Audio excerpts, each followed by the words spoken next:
човек кој што вие не го знаете од пред камерите, но оние кои што стојат зад камерите и оние кои што се занимаваат со камери, како што јас се занимавам повеќе или помалку целиот мој живот, секако одлично го познавам. Добро утро за Блажо Ристов, инженер Блажо Ристов. Добро утро, Блажо.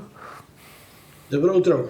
Блажо Ристов е мој стар колега, се ова стар под наводници, нели Блажо се знаеме 30-ти години, бидејќи Блажо беше во 90-тите години кога јас имав тоа задоволство да бидам во македонската телевизија, беше главниот инженер за надворешни снимања. Тоа е една вака звучи како долга, но многу компликувана и многу сензитивна функција.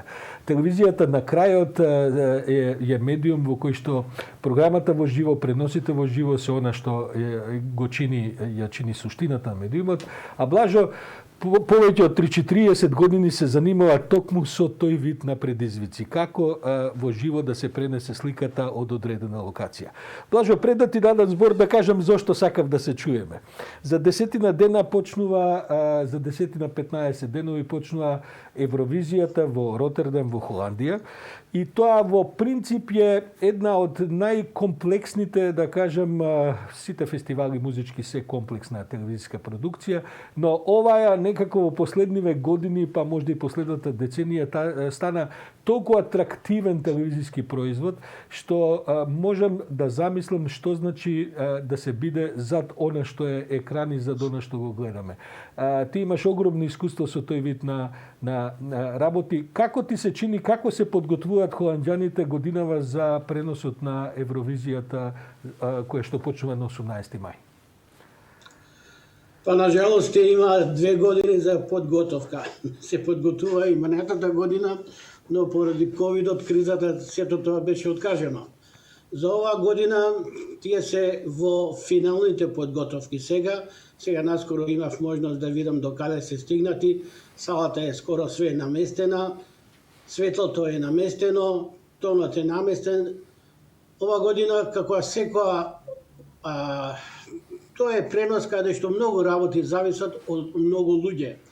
И можам да кажем дека оваа година ќе учествуваат негде околу 4 репортажни коли, 2 ќе бидат од Данска.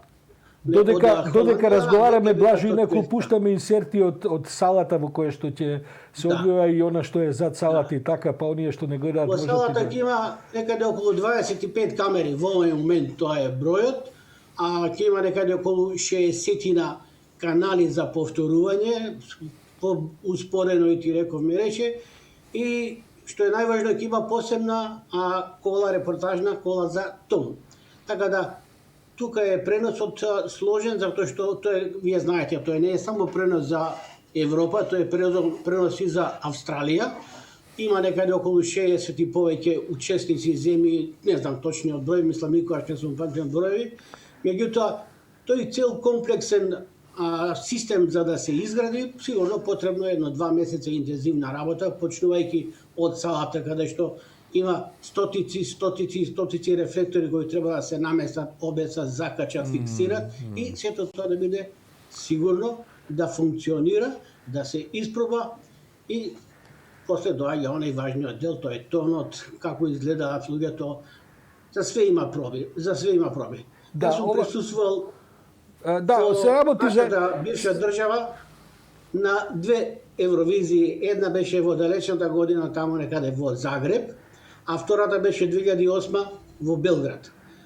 Меѓутоа, ова што оваа година ќе го видиме, како секоја година, телевизијата на жалост оди страшно брзо и ова година првпат гледачите, оние што имаат таа можност, на жалост ние во Македонија не, ќе го гледат преносот во Ultra High Definition, тоа значи дека резолуцијата и бројот на боите што се гледат е 2 пати поголем од она што ние го викаме Full HD. Така да, потом па ќе видите.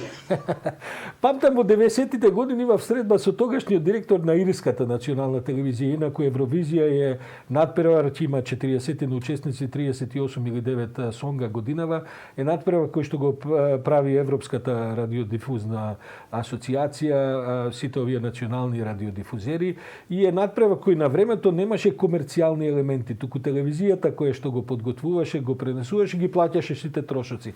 Тогаш директорот на Ирската телевизија во тие години ми се жалеше дека, бидејќи не знам кој памти од овие што не гледаат, има еден пеач кој се вика Џони Логан, еден прочуен пеач кој што е единствениот кој два пати победува и во 80-тите години, и тогаш овој ми велеше, слушај, ако победи и трет пат, ние ќе банкротираме. Можам да замислам колку е трошокот, за кои суми станува збор, Блажо, бидејќи се работи за стотици, да не кажам веројатно 1000 луѓе кои ова сега ќе го подготвуваат на разни нива во разни улоги таму, се работи за многу комплексна, бидејќи не се само овие репортажни коли, мислам дека во Ротердам имаат и цела резервна техничка постава со резервни репортажни коли, бидејќи тоа мора да оди. Точно. 25 камери, кој знае колку други овие уреди за репризи, за успорување, за снимки, тоа е Целата приказна за директниот пренос се вика на англиски redundancy. Значи, за све треба да имате резерва. да. Тоа значи дека треба да имате сала и резервна сала. Треба да имате техника во салата и резервна техника во техничката сала. А во салата каде што имате програм, освен тие 25 камери, треба да имате сигурно барем уште една, ако случајно нешто па тие другите 5 или 10 или 7 да завршат работата. Тонот секогаш се прави на две идентични тонски миксети, од кои едната со другата се така поврзани, што кога ќе отворите потенциметар на едната, истото се случува и на другата. И не може, мислам, да има никаков прекин во тонот, ако едната од нив, не дај Боже, откаже. Блажо, памтам во 90-тите години, пак додека работев во Алсат, го пренесувавме Европското првенство во фудбал кој се играше во Виена. Не знам дали ќе се сетиш, меѓутоа во финалето удри гром во стадионот Виенски и снема струја. Дури откаже и резервното напојување. Понекогаш, значи, не е доволно една резерва и остава, ми се чини 20 на минути во темница стадионот и беше во прекин директниот пренос. Блажо, имаш огромно искуство во твојата кариера, не само во овој тип на евровизијски, туку си учествувал во Сараевската олимпијада, ако не се лажам, потоа во разни преноси, меѓу кои погреби, кои што се компликуван телевизиски зафат. Како гледаш на овој развој на технологијата во меѓувреме? Во твое време немаше дигитализација и така натаму, HD. Како ги споредуваш денешниве со некогашните времења? Малку ми е смешно, меѓутоа, кога ќе се сетам на 1971 година, кога дојдав во телевизија, камерата тежеше некаде околу 60 килограми и требаше 20 да носат. А денеска мојот мобилен има 2 камери и се гледаме, така да тоа е несватливо. Меѓутоа, телевизијата отприлика го следи онај развој и на, ајде да не кажеме како на сметачите, меѓутоа многу слично, така да на 2 години имаме практично еден нов квантен скоп. Оваа година, за сите што малку повеќе сакаат да разберат, целата телевизиска технологија, значи производството на слика, ти реков, ми рече, меѓутоа повеќе нема сигнал. Сигнал нема, има само податоци. Целата технологија на новите репортажни коли, на пренесувањето на сигналот, тоа е IP. Порано требаше линкови, сателити, ти реков, ми рече, сега имате оптика и по оптиката оди све. И што е многу важно, порано имаше единствен телевизиски сигнал. Сега телевизискиот сигнал кој се произведува се прави во едно 3, 4, 5 по желба формати. Значи, телевизиски сигнал за лаптоп, за таблет, за мобилен телефон и не знам зашто уште таму. И сето тоа моментално излегува наеднаш. Така да IP-то донесе голема предност во производството на комплицирани телевизиски сигнали. А оно што реков пред малку за струјата, секоја репортажна кола на таков пренос има два двостранно напајање. Значи, да кажем, просто од два независни трансформатори на електрична енергија, постојат агрегати на објектот кои во случај на тоа се стално се вклучувани, него само се превклучуваат.